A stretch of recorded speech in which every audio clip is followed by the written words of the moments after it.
I spent years building my dream studio. At Thanksgiving, my father gave it to my sister in front of the whole family. They clapped like my silence meant yes. But on moving day, my sister learned why I had not stopped them at dinner. My name is Cecily. I am 35. I work as an operations manager for a small medical equipment company outside Philadelphia. I have a salary that pays the rent on the apartment I actually live in. I have a best friend who is now my business partner. I have a family who, until very recently, did not know I had built any of those things on my own. This is Rose Untold Stories.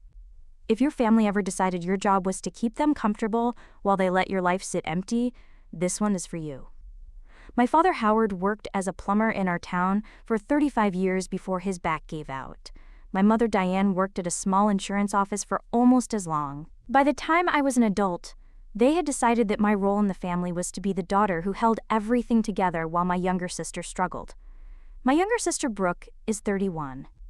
Brooke is the kind of person about whom my mother always said she means well. She had 3 different community college majors in 5 years. She has had 4 jobs in the last decade, none of them lasting more than a year and a half. She married a man named Ryan when she was 26. They have 2 small children. Ryan works in landscaping in the warm months and is unemployed in the cold months. Brooke has tried to start 3 businesses since she got married. A jewelry line that lasted 4 months. A candle business that lasted 6 months. A boutique resale operation she ran out of her garage for almost a year, before she let the inventory go to a consignment shop at a loss. For all of those years, when something broke, my family called me. When my father's back went out and he could not work for 6 months, I covered his disability gap. When my mother needed her car replaced, I co-signed the loan and made the payments she missed. When Brooke's first business folded, I paid off the inventory loan. When Ryan was out of work the winter after their second child, I sent groceries every week for 3 months. When Brooke's candle business collapsed with $2,000 in unpaid invoices, I wrote a check. I did not keep a ledger. I did not ask for any of the money back. I did it because they were my family, and because, somewhere along the way, I had accepted the version of myself the family had built. The strong one. The reliable one. The one who could handle it. What none of them knew was that I had also been quietly building something for myself. I met Lena 7 years ago at a small mending circle a friend had invited me to. The circle met in the back room of a fabric store on Saturday afternoons. Lena was the woman next to me the first week. She was working on a christening gown that had belonged to her grandmother. I was working on a wedding gown my own grandmother had worn in the 1950s, the one my mother had given me a few years earlier because she had not wanted it anymore. Lena and I talked for almost 2 hours that first Saturday. We became friends in the way that 2 women become friends when they have both been quietly carrying something for a long time and are relieved to find someone else who knows how to listen. Lena is 35, like me. She had been married for 6 years to a man who had spent most of those years telling her, in small ways and large ones, that her hobby of restoring old clothes was a quaint distraction from real life. He had been an attorney, he had made the money, he had decided what counted as real work. She had stopped restoring for almost 3 years during her marriage. She had filed for divorce shortly before I met her. She had moved into a 1-bedroom apartment with a small work table in the corner of the living room. She had started restoring again. About a year before everything happened, Lena said something to me over dinner at her apartment. She said she wished there were a place in this city where a woman could bring a dress that meant something to her and have someone treat it with care. Not a dry cleaner, not a tailor, not a big bridal shop where the assistants were 19 years old and did not know what to do with a hand-finished hem. A real place, with 2 people who knew what they were doing. I told her I had been thinking about the same thing. We started planning that night. Planning took us almost a year. We did not rush. We worked around our jobs, our savings, our fear, and the quiet belief that if we did this wrong, we might never get the courage to try again. 6 months before Thanksgiving, I bought a small studio apartment in a converted brick building in an old neighborhood with a salvaged tin ceiling and tall windows and a long open main room. I bought it outright with money I had saved for years. I had bought it because I liked the windows, and because the moment I stepped inside, I could see the work table under the light. When Lena and I started talking seriously, I knew what the studio was for. We picked the name in my kitchen with a bottle of wine between us. Hale and Monroe Studio. Bridal alterations and dress restoration. By appointment only. Monroe was my last name. Hale was hers.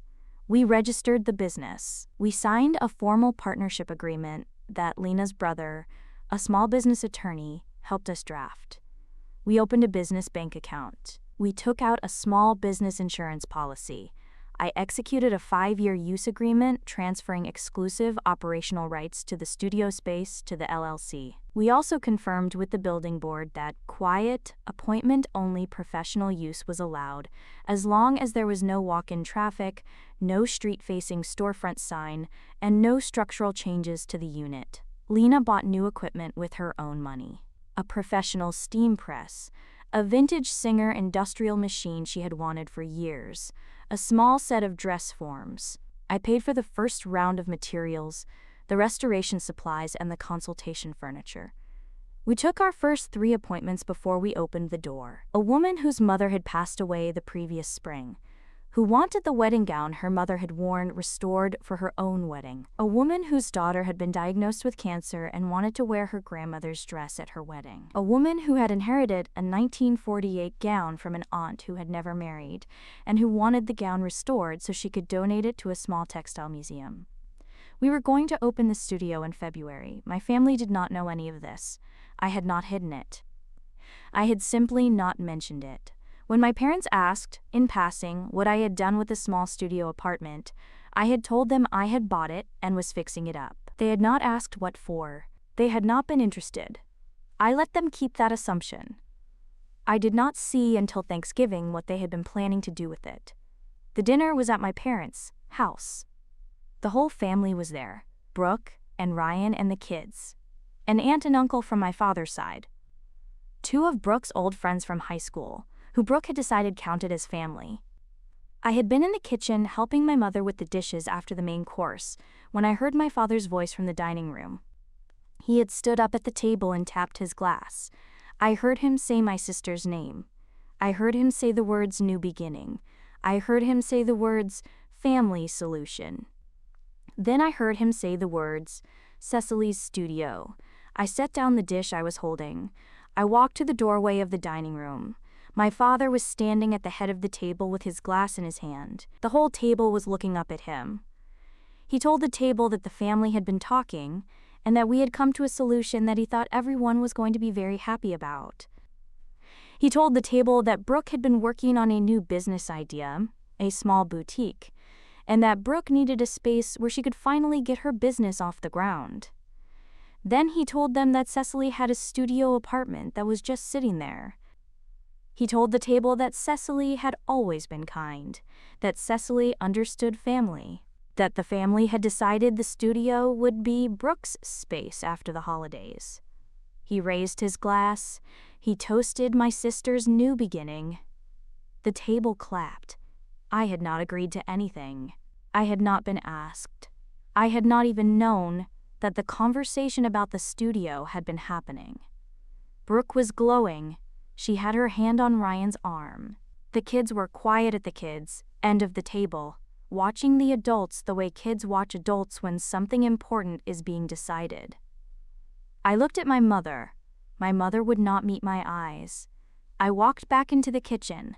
I did not say anything in front of the table. I rinsed the dish I had been holding. My mother came in behind me. I asked her, very quietly, how long they had been planning this.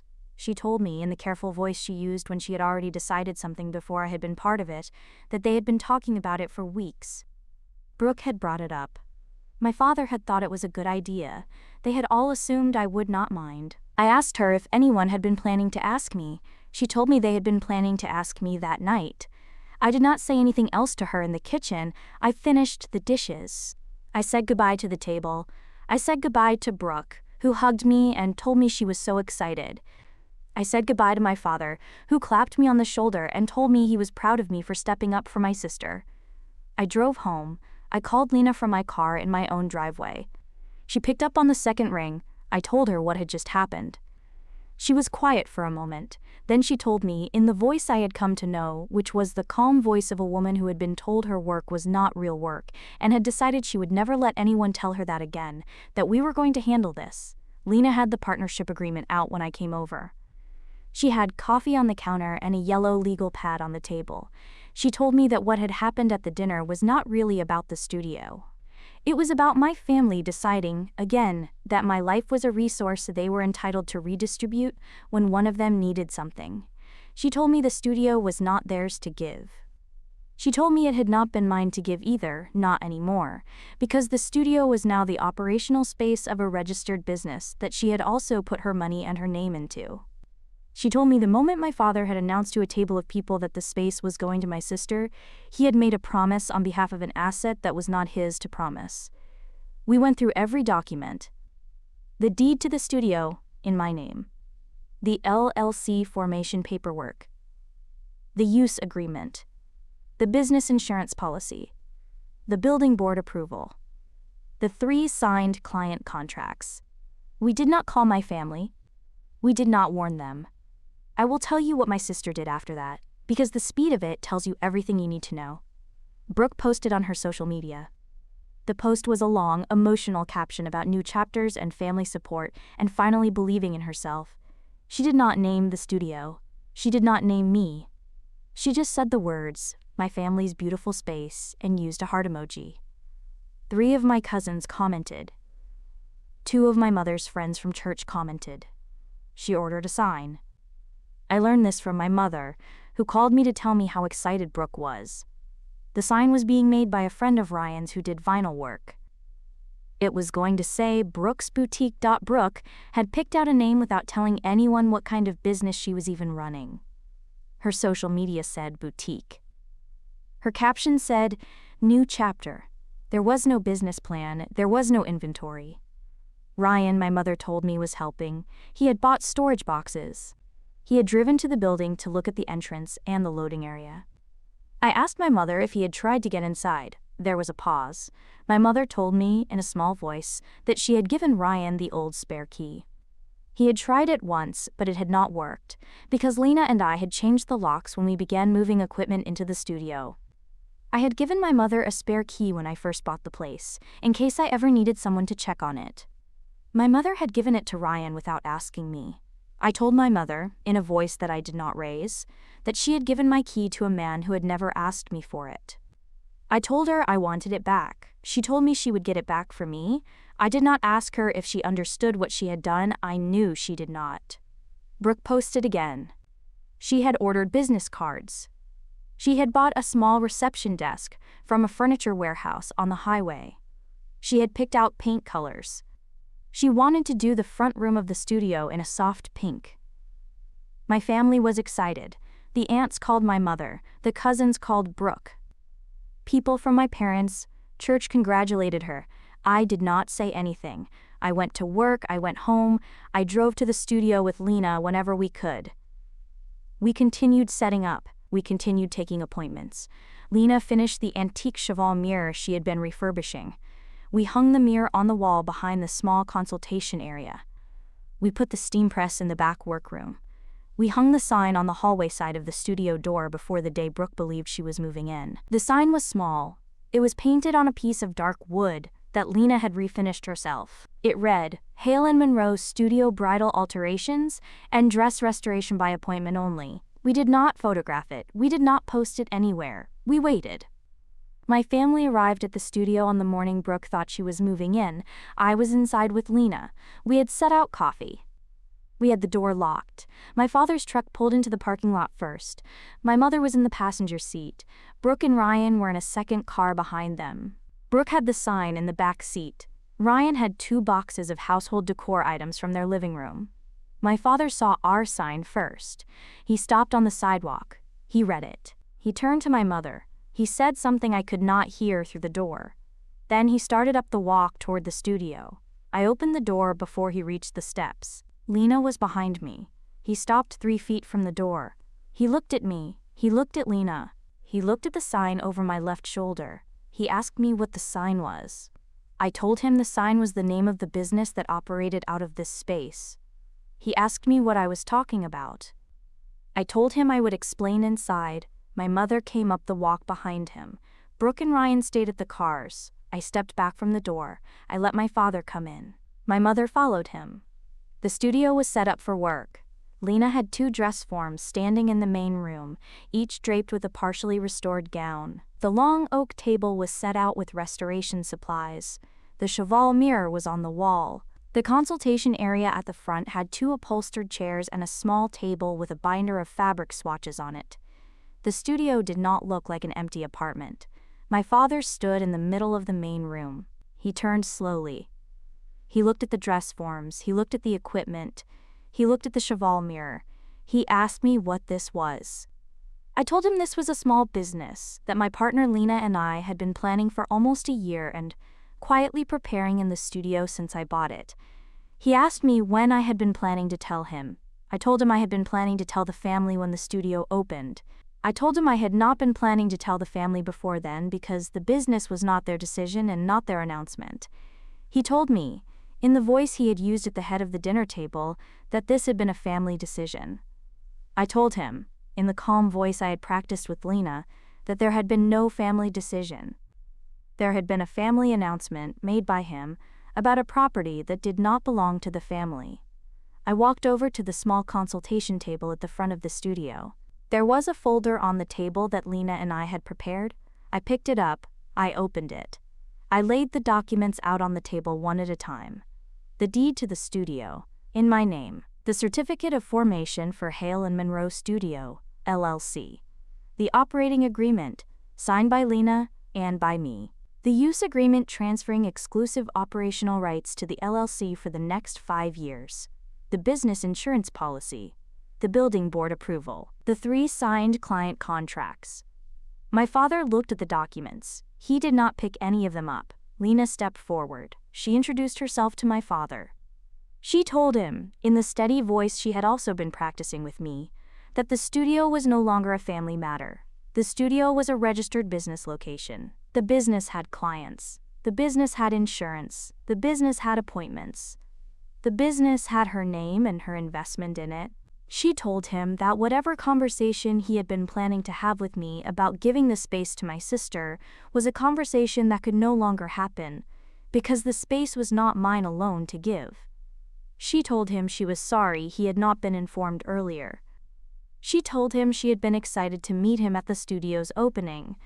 She had not been planning to meet him today. My father did not say anything. My mother spoke first. She asked me, in a voice that was small in a way her voice did not usually get, what was supposed to happen to Brooke now?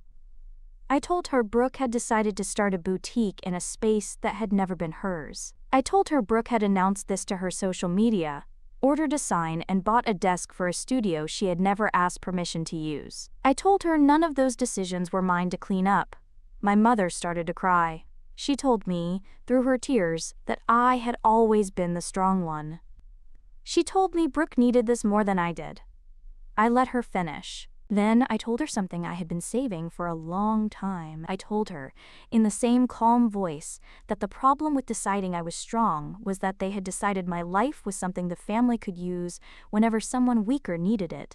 I told her I had spent most of my adult life being the answer to every problem in this family. I had paid my father's disability gap. I had co-signed her car loan. I had covered Brooke's failed inventory. I had sent Ryan groceries for 3 months in a winter when he had been out of work. I told her the family had taken those years and decided, in some quiet way, that the next thing they would take was the studio. They had not asked, they had simply assumed. They had assumed because I had let them assume for most of my adult life. I told her I was not letting them assume anymore. My father picked up one of the documents on the table. The certificate of formation. He looked at it, he set it down, he looked at me. He told me, in a voice that I had not heard him use before, that he had not known. He told me my mother had told him it was an apartment that was sitting empty. I told him that was what they had all decided to believe. I told him I had not lied to anyone. I had simply not told them. I told him there was a difference, and that the difference was the part of myself I had finally decided to keep. He nodded. He picked up his coat. He took my mother's elbow. He turned to go. At the door, he stopped. He turned back. He told me, without looking directly at me, that the studio looked nice. It was not an apology. It was something smaller and rougher than an apology. The kind of thing a man who had spent 35 years not learning how to say sorry could manage when he had been shown that he had been wrong about something for a long time. He took my mother out the door.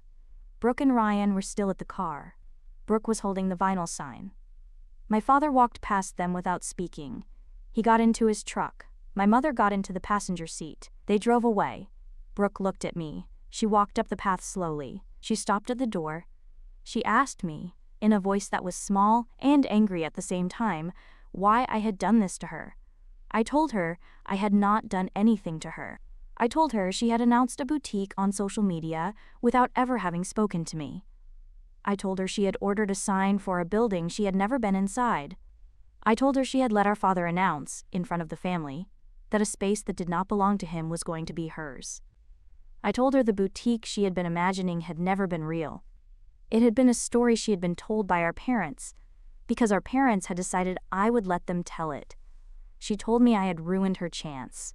I told her she had built her chance on my work. I told her she had not been planning a business. She had been planning to walk into one I had already built and put her name on the door.